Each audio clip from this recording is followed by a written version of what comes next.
Olá, meus amigos do canal da Aprovação PGE. No vídeo de hoje, iremos analisar mais um informativo do STF, o de número 1155, e eu já adianto que tem muito julgado importante que vai estar na sua próxima prova. Meu nome é Gustavo Andrade, sou um dos coordenadores aqui do Aprovação e já te convido a se inscrever no nosso canal e a também participar da nossa Black Week, que vai ocorrer no dia 5 de novembro. A maior oferta, o maior desconto da história do Aprovação PGE. Agora, pouco papo, e a pergunta que a gente tem que responder é a seguinte: lei estadual de iniciativa parlamentar pode dispor sobre a proteção e a defesa de animais e o controle de reprodução e regulamentação da vida de cães e gatos encontrados nas ruas? Pessoal, primeiro detalhe aqui a ser considerado nesse julgado é que ele não está analisando do ponto de vista material a norma. Não está analisando do ponto de vista material, se essa norma materialmente ela confronta ou não com a Constituição Federal. O que é que ele está analisando aqui? É se uma lei que trata desse tema, uma lei que trata de proteção e controle de cães e gatos, ela pode ser originada de um projeto de lei de iniciativa parlamentar e não de um projeto de lei de iniciativa do governador. Esse é o cerne da questão. O que a gente vai analisar aqui é se pode um membro do Poder Legislativo iniciar um projeto de lei para tratar desta matéria específica. A gente não vai analisar a matéria especificamente, mas se é possível ou não que um parlamentar inicie um projeto de lei para tratar desta matéria. O que é que o STF entendeu? Ele entendeu que sim, que é possível. Olha só, é constitucional por não violar a reserva de iniciativa do chefe do Poder Executivo para projetos de lei que envolvam a criação de órgãos, cargos e funções da administração pública, ou seja, não viola essa reserva de lei para a criação de órgãos, cargos e funções na administração pública, lei estadual de iniciativa parlamentar que dispõe sobre a proteção e a defesa de animais e o controle de reprodução e regulamentação da vida de cães e gatos encontrados nas ruas. Então, a gente está aqui, mais uma vez, analisando a questão da iniciativa.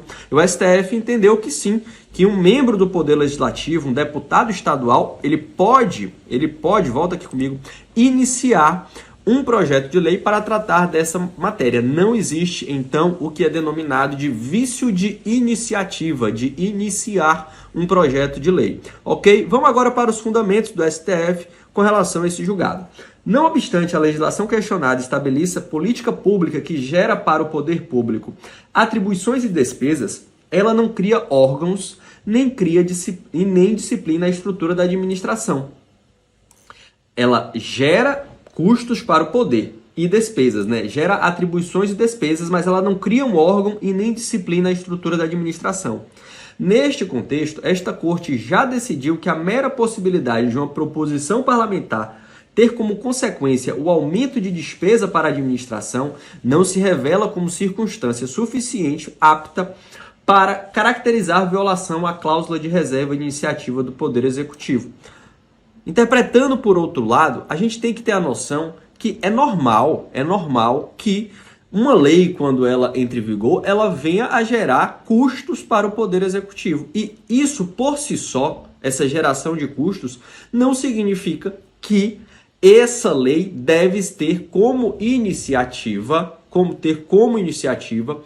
ato do governador, do chefe do Poder Executivo. Ou seja, é plenamente possível, o STF já analisou isso várias vezes e a gente já verificou aqui nos nossos informativos, que é possível um projeto de lei de iniciativa parlamentar que venha a gerar ônus ao Poder Executivo. É plenamente possível. Isso, por si só, não gera vício de iniciativa e nem viola a chamada cláusula de reserva de iniciativa do Poder Executivo.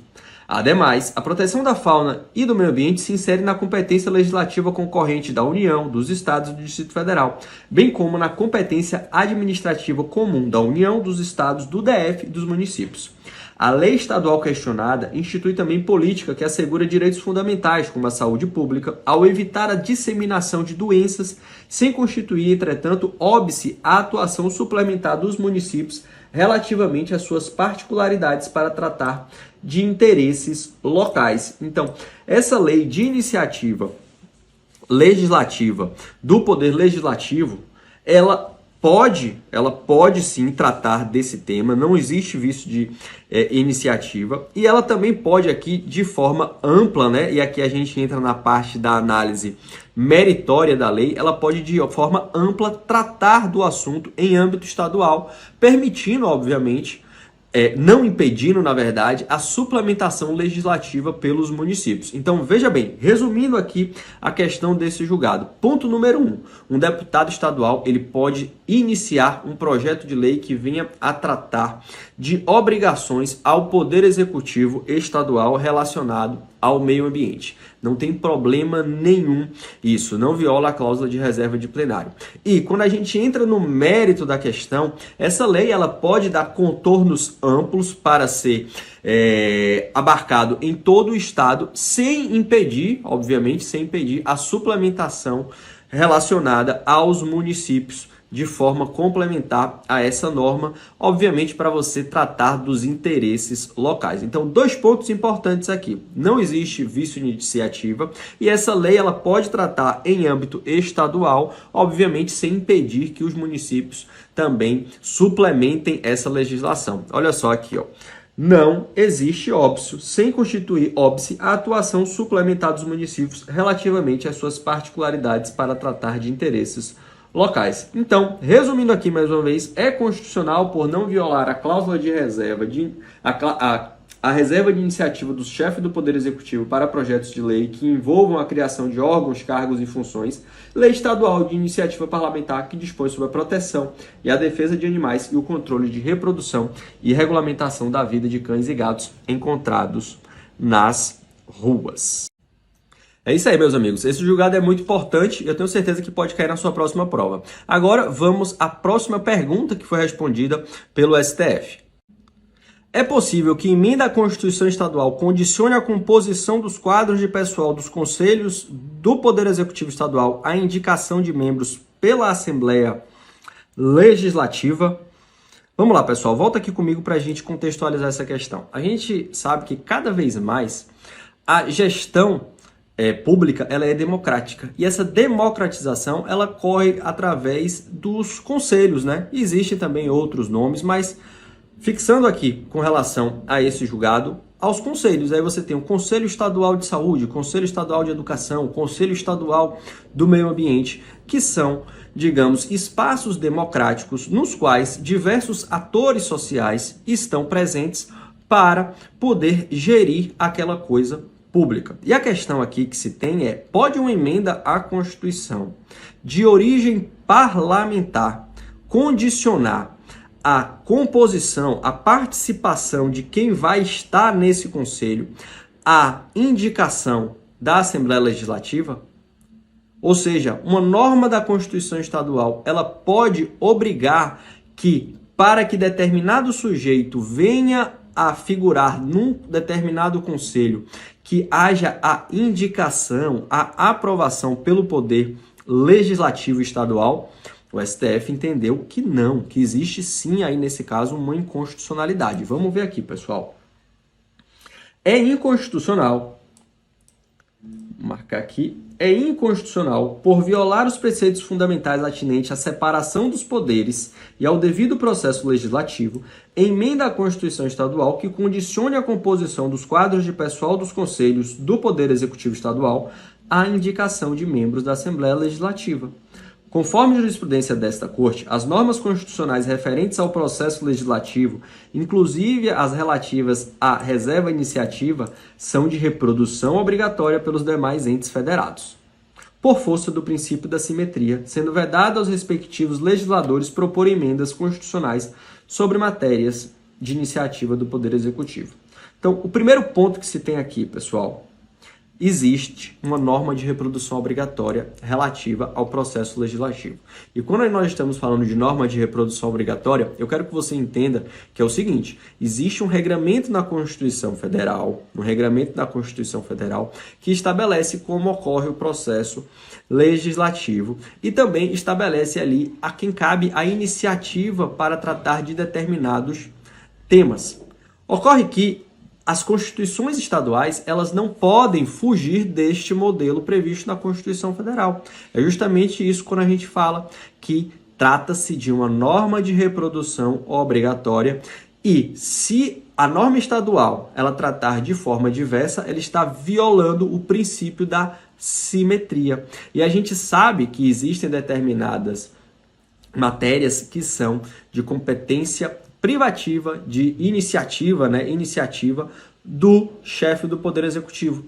Então, se é competência privativa, do chefe do Poder Executivo da União, também será no âmbito estadual. Então, não pode uma norma estadual violar esse regramento. É o primeiro ponto do julgado. E o segundo ponto é o seguinte: na espécie, a Emenda Constitucional 45, ao atribuir à Assembleia Legislativa competência para indicar representantes para todos os conselhos estaduais, fóruns estaduais, comitês gestores e fundos estaduais do Poder Executivo, usurpou a competência privativa do chefe do Poder Executivo local de propor as leis, inclusive emendas constitucionais, sobre a estrutura dos órgãos da administração pública alagoana, bem como desrespeitou o princípio da separação dos poderes, submetendo a investidura daqueles cargos à vontade do Legislativo Estadual. Aqui entra o segundo ponto do julgado. Você tem a questão do princípio da simetria, da norma de reprodução obrigatória, e você tem aqui materialmente o desrespeito ao princípio da separação dos poderes, porque está submetendo a investidura daqueles cargos à vontade do legislador estadual. Ou seja, para compor o conselho é necessária a atuação do poder legislativo, sendo que esse conselho está dentro do poder executivo. Entendeu? Então não caberia aí ao poder legislativo se imiscuir, entrar nesse detalhe, porque aí ele estaria violando o princípio da separação dos poderes, se assemelhando até a um regime parlamentarista, que no caso não ocorre no Brasil. Então eu quero que você fique muito atento a essa questão, que é recorrente no STF, de que é inconstitucional tal proposição. É inconstitucional por violar os princípios fundamentais atinentes à separação dos poderes e ao devido processo legislativo, e emenda a Constituição Estadual que condicione a composição dos quadros de pessoal dos Conselhos do Poder Executivo Estadual à indicação de membros da Assembleia Legislativa. Então você tem aí um vício ao princípio da simetria, em razão da norma de reprodução obrigatória, e também um vício relacionado a separação dos poderes. Esse julgado aqui tem cara de prova. Eu tenho certeza que ele pode cair no seu próximo concurso. E agora a gente vai analisar um outro julgado que também tem grande relevância para provas da advocacia pública. Vem comigo. É possível lei estadual prever a disponibilização ao Poder Executivo dos depósitos judiciais relativos a valores de tributos estaduais, inclusive seus acessórios? Volta aqui comigo, pessoal, para a gente também contextualizar essa questão aqui. Vamos lá. Imagine que uma lei, e aqui no caso uma lei do estado do Paraná, preveja que quando estiver ocorrendo uma lide, um processo judicial em que se discute se é devido ou não determinado tributo estadual ao estado do Paraná, quando houver um depósito judicial, esse depósito judicial poderá ficar à disposição do Poder Executivo. Então, imagine bem especificamente aqui para você contextualizar. Existe uma disputa relativa a determinado tributo, digamos o ICMS. Para suspender a exigibilidade desse ICMS, a parte faz o depósito judicial. Digamos aqui que eu depositei R$20 mil, R$30 mil, R$100 mil para suspender a exigibilidade, mas eu ainda estou discutindo se eu devo ou não aquele tributo. E aí o que é que o Estado do Paraná com essa legislação ele faz? Olha, esse tributo que está aqui, esse valor depositado, você já pode transferir para a conta do governo, para que eu possa utilizar, para que eu possa fazer minhas políticas públicas. Se ao final do processo, eu tiver razão, ok, eu já recebi aquele valor, assunto encerrado. Agora, se o contribuinte tiver razão, eu tenho 24 horas para devolver esse valor devidamente corrigido sob pena de bloqueio das contas do Estado. E, obviamente, nesse caso, restituir o valor ao contribuinte. O tema foi objeto de análise pelo STF, na verdade ele já vem sendo objeto de análise pelo STF em diversas oportunidades, e o STF mais uma vez reiterou que essas normas elas são formalmente inconstitucionais, porque está usurpando a competência da União para tratar sobre o tema. Olha lá, vamos ver aqui, ó. O que é que o STF mais uma vez analisou aqui? São formalmente inconstitucionais, pois violam a competência da União para legislar sobre direito civil, processo civil, bem como normas gerais de direito financeiro, normas estaduais que tratam da disponibilização ao Poder Executivo dos depósitos judiciais relativos a valores de tributos estaduais, inclusive seus acessórios, independentemente de qualquer formalidade. Então, o STF aqui no informativo 1155, ele já demonstra aí o vício formal dessa legislação. Por quê? Trata sobre direito civil, trata sobre direito processual civil e trata sobre normas gerais de direito financeiro. E só quem pode tratar sobre isso no Brasil é a União. Não cabe aos estados tratar sobre esse tema. Então, você já tem aí uma inconstitucionalidade formal que macula essa legislação estadual. E aí a gente vem aqui para os fundamentos para a gente aprender um pouco mais. A jurisprudência dessa Corte tem declarado inconstitucionais leis estaduais e municipais que disciplinam o repasse de recursos judiciais e administrativos de forma diversa da preceituada na Lei Complementar 151 de 2015, a qual instituiu nova sistemática de gestão dos depósitos judiciais e administrativos em processos nos quais os municípios e o Distrito Federal sejam partes. Na espécie, não se justifica o uso da técnica da modulação de efeitos. O Estado do Paraná deve adotar medidas pontuais, se necessárias, para adequação do uso dos valores em questão aos regimes jurídicos não inconstitucionais. Com base nesses e outros entendimentos, o plenário, por unanimidade, julgou procedente a ação para declarar a inconstitucionalidade formal e por arrastamento do decreto número 5.267, ambos do Estado do Paraná. Então, se cair na sua prova, pessoal, que existe a possibilidade dos estados, dos municípios, se valer daqueles depósitos judiciais antes mesmo do trânsito julgado, essa questão vai estar errada, porque existe um vício de constitucionalidade formal, ok? Então fique atento a esse tema, ele é quente, ele pode cair tanto numa prova de constitucional como de direito processual civil e também, por que não, de direito financeiro.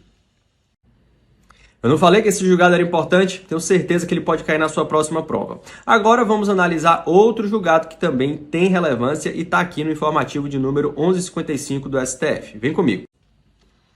É constitucional lei que altera os prazos de carência do seguro-desemprego? Vamos lá, pessoal. O seguro-desemprego, como vocês devem ou deveriam saber, ele é devido quando o empregado ele é demitido, né? Ele é dispensado sem justa causa, ou seja, o empregador ele dispensa o funcionário e aí é devido o seguro-desemprego justamente porque ele vai precisar daqueles valores para a sua subsistência. Só que a gente sabe que para que o empregado faça jus ao seguro-desemprego, ele deve cumprir um período de carência. O que seria esse período de carência?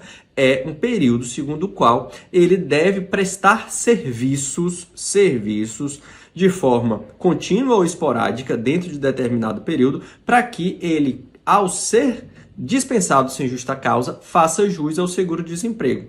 Ou, de outra forma, isso faz com que não ocorra aquela questão da pessoa trabalhou um mês, foi dispensado sem justa causa, recebe o seguro-desemprego. Depois ele volta a trabalhar mais 2 meses e aí recebe outro seguro-desemprego.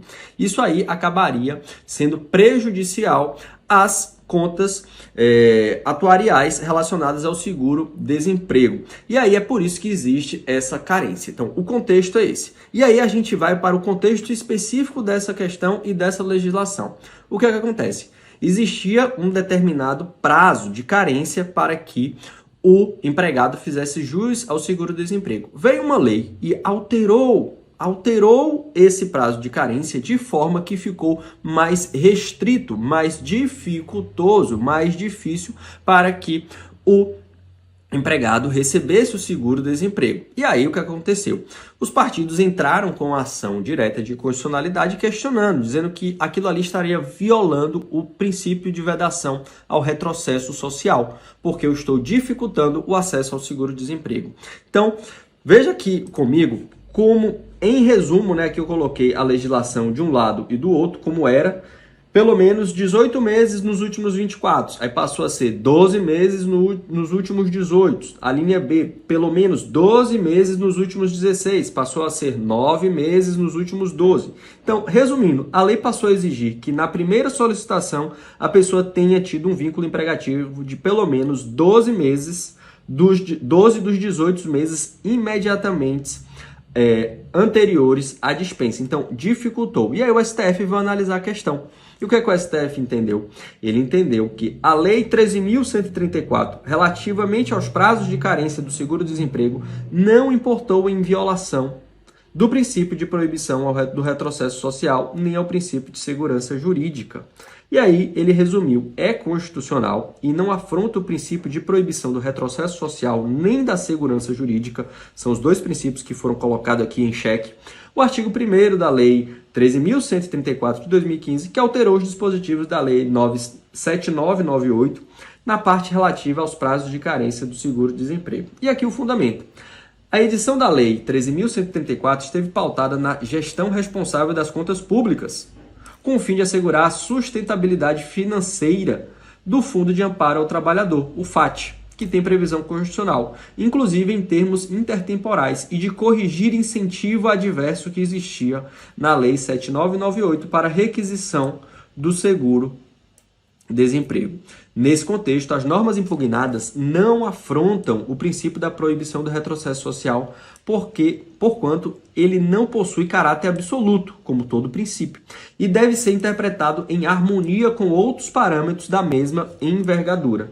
Na espécie, o núcleo essencial do seguro-desemprego foi preservado. E aqui vem aquela regra hermenêutica, abrindo um parêntese. Quando nós estamos analisando ali o conflito de princípios, a gente tem que verificar se está se esvaziando por completo ou não aquele que está sendo, digamos assim, diminuído. E nesse caso não está. Olha só como ele fala. O núcleo essencial do seguro-desemprego foi preservado. O núcleo essencial. Esse termo é forte, esse termo pode estar na sua prova. Ademais, as modificações questionadas são proporcionais e razoáveis, considerados os objetivos buscados pelo legislador, os quais também têm amparo constitucional. E quais são esses objetivos? A gestão responsável das contas públicas, está aqui, ó. E a preservação, a sustentabilidade financeira do Fundo de Amparo ao Trabalhador, o FAT.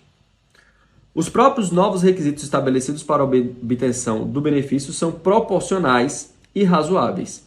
De igual modo, inexiste ofensa ao princípio da segurança jurídica. Além de ser possível modificar o sistema, mormente para garantir a sustentabilidade do FAT, aplica-se também ao seguro-desemprego a lógica de que o direito adquirido a determinado benefício previdenciário surge com o preenchimento dos requisitos para a sua obtenção. O que é que ele está falando aqui? Que um benefício previdenciário, ele só existe o direito subjetivo àquele benefício quando você completa todos os requisitos para a sua obtenção. E os requisitos para a obtenção do seguro-desemprego é a dispensa sem justa causa. Então, não existe ali uma expectativa de direito que faça com que aquele tema não possa ser alterado. Obviamente, se mantido como manteve o núcleo essencial, tudo isso aqui na visão do STF. Ok?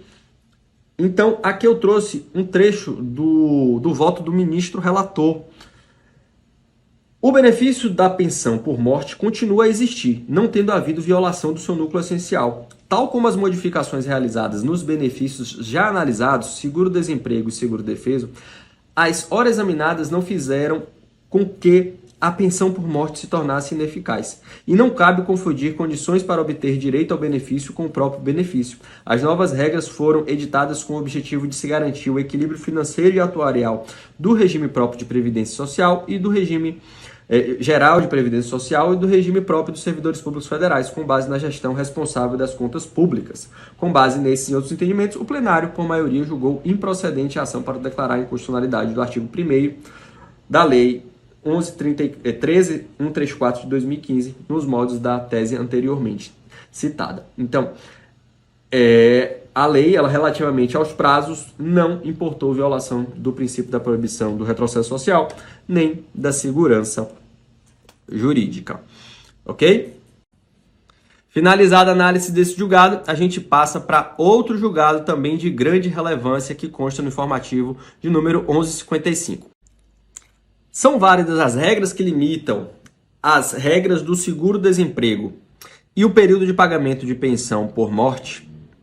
Aqui, para a gente contextualizar o que aconteceu ao longo desses julgamentos importantes de direito previdenciário, é importante que você saiba que o STF ele veio julgando uma série de processos e casos relacionados à Lei 13.134 e à Lei 13.135. O primeiro deles, que consta no informativo de número 1155, é relacionada à questão do seguro-desemprego, relacionado ali a, digamos assim, ao empregado de forma ampla e não o seguro-desemprego relacionado ao seguro-defeso. Então, você tem um julgado relacionado ao seguro-desemprego e você tem um outro julgado que consta no informativo 1155 que vai tratar do seguro-defeso e também da questão da pensão por morte. A gente aqui resolveu analisar de forma separada, justamente para que você tenha aí, quando acompanhar o informativo do STF, uma metodologia de que uma análise foi feita para um julgado e a outra análise foi feita também para outro julgado,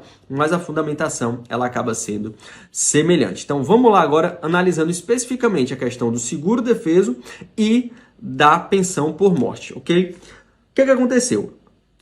As regras relacionadas ao seguro-defeso e a pensão por morte, elas foram, digamos assim, mais dificultadas, justamente em razão do que a gente já verificou aqui relacionado à questão atuarial.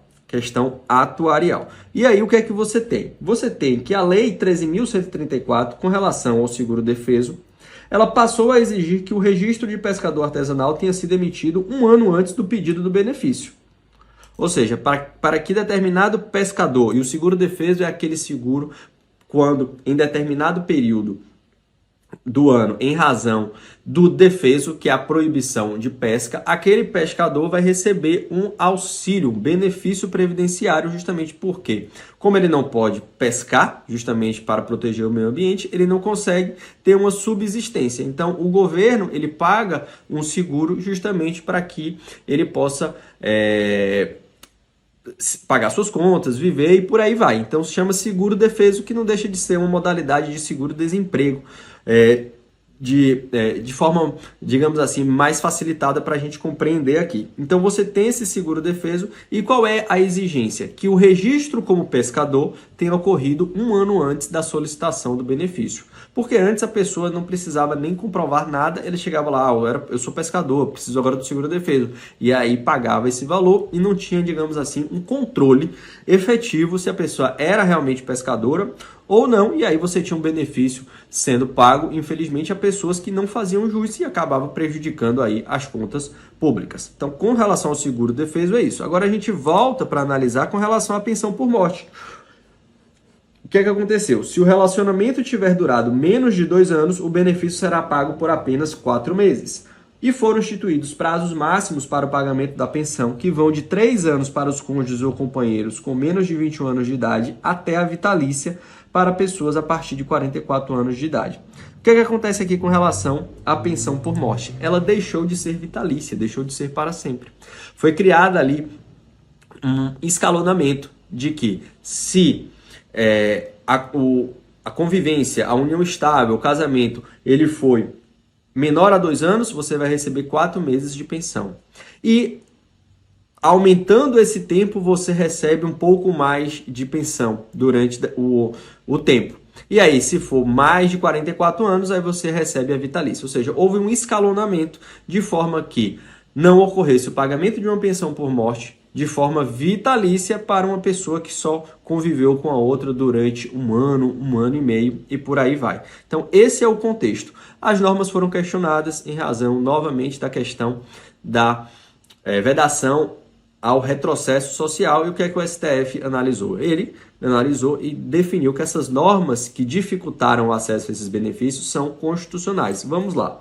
Olha, a Lei 13.134, relativamente aos prazos de carência do seguro-desemprego e ao período máximo variável de concessão do seguro-defeso, e a Lei 13.135, na parte que disciplinou, no âmbito da pensão por morte destinada a cônjuges ou companheiros, carência, período mínimo de casamento ou de união estável e período de concessão do benefício, não importaram em violação ao princípio da proibição do retrocesso social ou no tocante à última ofensa ao princípio da isonomia. São constitucionais e não afrontam o princípio da proibição do retrocesso social. Os artigos 1º, 2º, 6º, inciso 1º da Lei 13.134, na parte que altera a redação dos dispositivos da Lei 97998 e 10799, relativa aos prazos de carência do seguro-desemprego e habilitação do seguro-defeso, bem assim a impossibilidade de o período de recebimento do seguro-defeso exercer o limite máximo variável na concessão do benefício. No caso da edição da medida provisória posteriormente convertida na Lei 13.134, não incide a vedação constitucional abre aspas, a adoção da medida provisória na regulamentação de artigo da Constituição cuja redação tenha sido alterada por meio de emenda promulgada entre 1º de janeiro de 95 e 11 de setembro de 2001, é que, conforme a jurisprudência dessa Corte, a proibição não se aplica à hipótese em que a emenda houver promovido alguma reconfiguração meramente formal do artigo constitucional, como ocorreu na espécie. Sob o aspecto material, e aqui é o que mais importa aqui para a gente, assenta-se a constitucionalidade da alteração legislativa dos prazos de carência do seguro-desemprego, com suporte nos mesmos fundamentos apresentados no julgamento da ADI 5340. Quanto ao seguro-defeso, o prazo de carência de 1 ano, contado do registro como pescador profissional, para habilitação ao benefício já era previsto na redação original. No tocante ao limite máximo variável, observado a mesma lógica do seguro-desemprego, é constitucional a previsão de que o período de recebimento do seguro-defeso não pode exceder o limite máximo variável de 3 a 5 meses da concessão do benefício. E aqui é a fundamentação para você levar. Não há falar em afronta ao princípio da proibição do retrocesso social, pois o benefício continua a existir, sem ofensa ao seu núcleo essencial, e deve ser considerada a finalidade da norma de assegurar a sustentabilidade financeira ao FAT, inclusive em termos intertemporais. Ademais, a fixação do limite se encontra no âmbito de conformação do legislador ordinário e foi estabelecida com critérios de razoabilidade e proporcionalidade. Nesse contexto, o pescador profissional só tem direito de receber o benefício dentro do referido limite máximo variável, ainda que o período de defeso supere esse limite, ok? E aqui, com relação à questão da pensão por morte. São constitucionais e não ofendem o princípio da proibição do retrocesso social, nem o princípio da isonomia, os artigos 1º e 3º da Lei 13.135, no que modificaram a redação dos dispositivos da Lei 8.213 e 8.112, relativos ao prazo de carência, à exigência de tempo mínimo de casamento ou de uma união estável e ao escalonamento do tempo de pagamento de pensão por morte no âmbito do regime geral de previdência social e do regime próprio de previdência social dos servidores públicos federais. Com os mesmos fundamentos expostos na análise da outra medida provisória, também não se aplica a vedação constitucional do artigo 246, a edição de medida provisória posteriormente convertida na Lei 13.135, a questão daquela formalidade. As modificações na disciplina da pensão por morte igualmente não contrariam o princípio da proibição do retrocesso social. Em relação a esse benefício, as novas regras foram editadas a fim de garantir o equilíbrio financeiro e atuarial dos referidos regimes previdenciários, com base na gestão responsável das contas públicas. Tal como foi com o seguro-desemprego e com o seguro-desemprego, as mudanças impugnadas não fizeram com que a pensão por morte se tornasse ineficaz, não cabendo confundir as condições para se obter o direito com o próprio benefício. Além disso, as alterações legislativas são razoáveis e proporcionais, estão alinhadas com as práticas internacionais e corrigem distorções existentes no modelo pretérito. Não contraria o princípio da isonomia exigir 18 contribuições mensais e ao menos 2 anos de casamento ou união estável para que o tempo de concessão do benefício seja superior a 4 meses, o que está em harmonia com o caráter contributivo do sistema previdenciário e se insere no espaço de conformação do legislador. Tampouco ofende a isonomia o escalonamento no tempo de pagamento do benefício a cônjuge ou companheiro segundo faixas etárias, quando preenchidas as duas condições tratadas no parágrafo anterior. A medida é harmônica com a justiça social, possibilita a reorganização da vida dos beneficiários em tempo razoável e estimula a participação deles no mercado de trabalho. Quando ele fala aqui que estimula a participação deles no mercado de trabalho, o que é que ele está querendo dizer aqui? Que uma vez que a pessoa que está ali numa idade ainda produtiva, ela ocorre um infortúnio do seu companheiro, do seu marido, da sua esposa falecer e ele recebe aquela pensão por morte, se ele ainda está em idade produtiva, é necessário que ele tenha um tempo para se organizar, ele vai receber esse benefício, mas ele não vai receber de forma vitalícia, porque como ele ainda é uma pessoa nova, ele vai ter tempo suficiente para voltar a participar do mercado de trabalho e buscar novas oportunidades. Então, o que é que o STF está chancelando aqui? É a harmonia entre você receber um benefício previdenciário e a rigidez do sistema previdenciário, das contas públicas relacionadas a isso. Afinal de contas, você precisa ter valores para pagar esses benefícios. Então, se você coloca que esses benefícios vão ser recebidos de forma,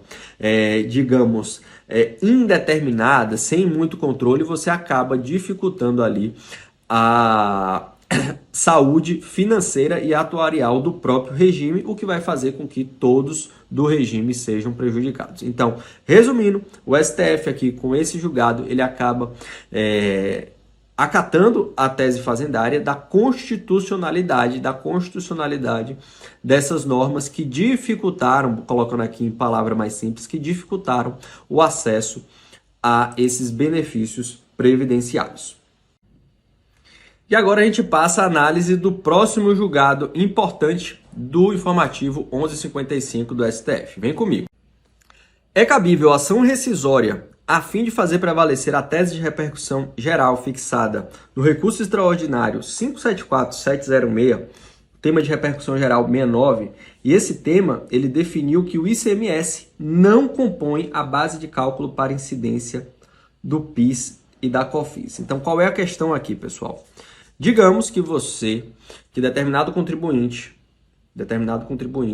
ele entrou em juízo, ele teve uma discussão judicial para definir se o ICMS incidiria ou não na base de cálculo da incidência, se o ICMS, compõe ou não a base de cálculo de incidência do PIS e da COFINS. Essa foi a discussão que ele teve lá no passado. E aí, houve uma decisão judicial dizendo que o ICMS compõe a base de cálculo da incidência do PIS e da COFINS. Esse é o caso concreto que foi analisado e foi definido. Posteriormente, veio o STF e definiu, em sede de repercussão geral, que o ICMS não compõe a base de cálculo de incidência da PIS e da COFINS. Ou seja, a decisão do STF foi contrária à decisão proferida no caso concreto analisado pelo contribuinte no qual se debateu aquilo. Então você tem um confronto de decisões, sendo que uma decisão é em sede de repercussão geral proferida pelo STF. E aí a questão que se tem pode, naquele processo anterior, que foi contrário à decisão do STF, é possível uma ação rescisória dentro daquele processo, no âmbito daquela questão, para que se faça valer o julgado do STF? O STF entendeu que sim. Olha só, pessoal. Tese fixada. Cabe ação rescisória para adequação de julgado à modulação temporal dos efeitos da tese de repercussão geral fixada no julgamento 574706, tema 69 de repercussão geral. É cabível, em razão da existência de precedente qualificado com caráter congente, que é o da repercussão geral, e, olha só aqui, da ausência de alteração na orientação jurisprudencial à época do julgamento, ação rescisória para adequar decisão judicial transitada em julgado à modulação temporal dos efeitos da tese de repercussão geral fixada no recurso extraordinário 574706, tema 69 de repercussão geral. Conforme a jurisprudência desta Corte, o precedente firmado no julgamento do tema 69 de repercussão geral possui caráter congente, leia-se, obrigatório, inclusive quanto à adequada compreensão do seu alcance temporal. Neste contexto, a autoridade da decisão do STF pode ser imposta ainda que haja título executivo judicial anterior, ou seja, sentença judicial transitada em julgado anterior, desde que se proceda, obviamente, ao ajuizamento da ação rescisória com o fim de adequar o julgado à modulação dos efeitos. Ademais, no caso, a definição da modulação temporal nos embargos de declaração não configura alteração de orientação, pois foi a primeira vez que o STF se manifestou especificamente sobre o tema.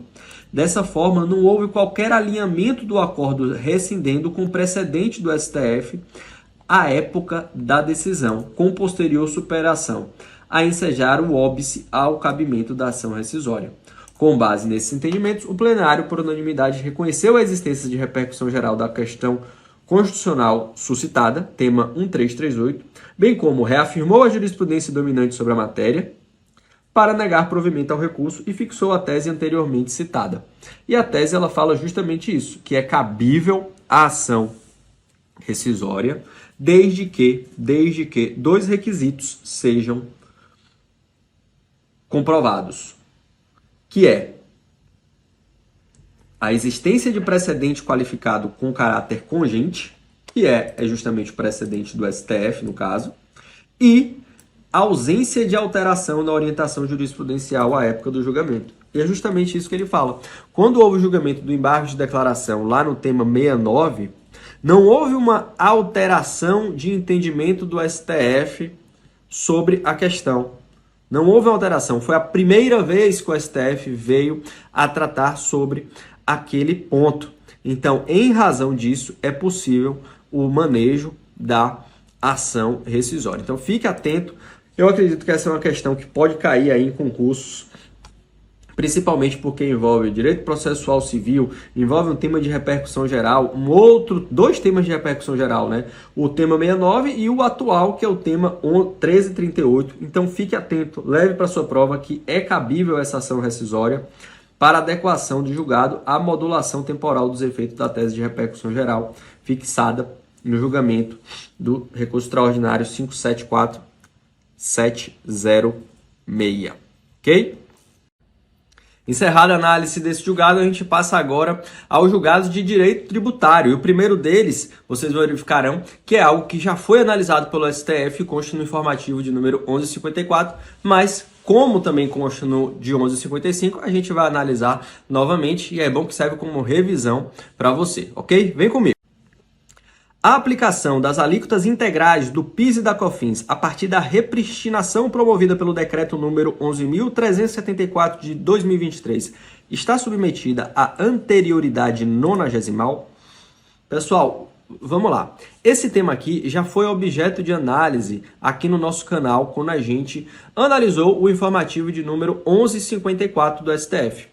A gente está analisando agora o informativo 1155. Mas se você procurar aqui no nosso canal o informativo 1154, esse tema de repristinação, aplicação do princípio da anterioridade nonagesimal, ele já foi analisado por nós. E aí o STF agora ele analisa novamente o tema, mas agora relacionado a PIS e a COFINS.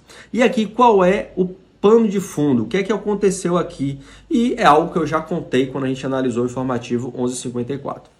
Quando estava encerrando o ano de 2022, foi editado um decreto do presidente da República, à época, que reduziu pela metade as alíquotas de determinados tributos, inclusive a PIS e a COFINS. Isso ocorreu no dia 30 de dezembro de 2022. Quando chegou o novo governo, uma mudança de presidente, já nos primeiros dias de 2023, foi editado o decreto 11374 de 2023, que em um dos seus dispositivos, ele torna sem efeito aquele decreto que foi editado no final do ano de 2022. Ou seja, ele torna sem efeito o decreto de 2022, do final de 2022, que reduziu pela metade as alíquotas, fazendo então com que o decreto anterior, que valia anteriormente, voltasse a viger e com isso aumentasse novamente as alíquotas da PIS e da COFINS para aquele valor que já estava anteriormente. Então, veio uma redução e depois veio uma norma que revogou a norma que havia reduzido. E aí a pergunta é, essa norma, ela deve respeitar o princípio da anterioridade nonagesimal, que é aquela segundo a qual determinado aumento de tributo só pode valer após 90 dias? Da mesma forma que o STF analisou no informativo 1154 e agora no informativo 1155, o STF falou que não, que nesse caso específico não precisa respeitar o princípio da anterioridade nonagesimal. Olha só o que o STF falou aqui, pessoal. A aplicação das alíquotas integrais do PIS e da COFINS a partir da repristinação promovida pelo decreto 11374 não está submetida à anterioridade nonagesimal. Não se aplica a regra da anterioridade nonagesimal relativamente ao decreto 11374, que repristinou as alíquotas integrais da contribuição para o PIS e da COFINS, incidentes sobre receitas financeiras auferidas por pessoas jurídicas sujeitas ao regime não cumulativo. O decreto 11322 estabeleceu a redução pela metade das alíquotas das referidas contribuições com vigência a partir de 1º de janeiro de 2023. Todavia, na mesma data, o decreto 11374 o revogou, repristinando as alíquotas integrais previstas na redação original do artigo 1º do decreto 8.426 de 2015. Foi justamente o contexto que eu passei aqui para vocês. Nesse contexto, conforme a jurisprudência desta Corte, não há violação aos princípios da segurança jurídica e da não surpresa, uma vez que o contribuinte já experimentava, desde 2015, a incidência das alíquotas 0,65% e 4%. Com base nesses entendimentos, o plenário, por unanimidade, reconheceu a existência de repercussão geral da questão constitucional suscitada, tema 1337, e reafirmou a jurisprudência dominante sobre a matéria para negar provimento ao recurso e fixou a tese anteriormente citada. Então, nesse caso, pessoal, nesse caso específico, não precisa respeitar o princípio da anterioridade nonagesimal. Eu recomendo aqui que você também acompanhe o informativo de 1154, vale você também assistir o informativo de número 1154, porque eu também tratei desse tema e aí você vai conseguir ter uma visão global sobre ele, ok? Então, fica aí para você que não se aplica a anterioridade nonagesimal nesse caso específico. E o último julgado que nós iremos analisar aqui no informativo 1155 é relacionado a direito tributário, imposto de renda de pessoas que moram no exterior. Então, vem comigo o que a gente tem que responder aqui. É possível a tributação dos rendimentos de aposentadoria e de pensão pagos, creditados, entregues, empregados ou remetidos a residentes ou domiciliados no exterior, a incidência do imposto de renda na fonte a alíquota de 25%? Pessoal, vamos contextualizar a questão. Imagine que você recebe uma aposentadoria ou uma pensão do governo brasileiro. Só que você não reside no Brasil. Você não reside no Brasil, você reside no exterior. E em razão dessa residência no exterior, você tem domicílio fiscal no exterior, você deve apresentar imposto de renda no exterior. Ou seja, o seu domicílio fiscal não é mais o Brasil. Porém, você possui aí um direito de receber ou uma pensão ou uma aposentadoria do governo brasileiro. Ou seja, você trabalhou durante muito tempo no Brasil, você se aposentou e depois você resolveu se mudar de país. Ou você era casado com alguém ou tinha união estável com alguém, passou a receber essa pensão, mas você posteriormente se mudou do país e mudou-se de forma definitiva. E aí o governo ele precisa fazer esse pagamento. Só que essa renda que você recebe, esses valores que você recebe, eles são tributados. Eles são tributados da mesma forma que para o brasileiro que reside no Brasil, eles vão ser também tributados, ok? Com relação a isso não tem diferença. O que acontecia é que, como aquela pessoa que mora no exterior não tem o dever de apresentar declaração de ajuste anual de imposto de renda ao Brasil, não tinha como a União analisar se realmente deveria ou não pagar tributo a maior, pagar tributo a menor e fazer aquele ajuste anual que todos os brasileiros residentes no Brasil fazem no início do ano. Ok? Essa é a questão. E em razão disso, a legislação ela estabelecia o quê? Olha, como eu não tenho como fazer essa fiscalização lá fora, eu vou tributar 25% e pronto. não quero saber se a pessoa vai ganhar mais, se vai ganhar menos, eu vou tributar ali 25% do valor, fica comigo retido na fonte, já que eu sou a fonte pagadora, e a questão está resolvida. Olha só até aqui o que eu falei, que foi justamente o fundamento da União. No STF, a União sustentou que a diferença de tratamento não se dá em razão de função profissional, classe ou valor econômico, mas de questão territorial, uma vez que a Fazenda Nacional não tem poderes em território estrangeiro. Segundo seu argumento, a alíquota de 25% está fundada no fato de que a tributação é feita exclusivamente na fonte, pois o contribuinte não tem de apresentar declaração de ajuste anual no Brasil. E aí o STF analisou essa questão. E entendeu que essa alíquota de 25%, ela é inconstitucional. Ela está violando aí a Constituição. Olha só, é inconstitucional a sujeição na forma do artigo 7º da Lei 9779, com a redação conferida pela Lei 13.315, dos rendimentos de aposentadoria e de pensão pagos, creditados, entregues, empregados ou remetidos a residentes ou domiciliados no exterior, à incidência do imposto de renda na fonte, a alíquota de 25%. Quais são os fundamentos? Conforme a jurisprudência dessa corte, são inconstitucionais diplomas legais que não observem os princípios da isonomia tributária, da capacidade contributiva, da vedação ao confisco e da progressividade. Essa lei aqui da União, ela estava violando todo esse arcabouço jurisprudencial do STF. Primeiro, violação ao princípio da isonomia. Eu estou tratando o pensionista e aquele aposentado que mora no exterior diferente daquele que mora no Brasil. Ou seja, já houve uma quebra de igualdade. Ok? Ponto número 2, capacidade contributiva, vedação ao confisco. Eu estou colocando ali que 25%, um quarto daquele valor, vai ficar para o governo a título de imposto de renda. É muito. É muito. E a gente sabe que existe aí uma tendência de aumento dessas alíquotas, mas para o cenário atual brasileiro, você colocar 25% dessa alíquota na fonte, sem fazer declaração de ajuste, é muito. Então, que está violando a capacidade contributiva e vedação do confisco. E outra coisa, a progressividade. A gente precisa saber que todo mundo que paga imposto de renda no Brasil, existe uma tabela progressiva.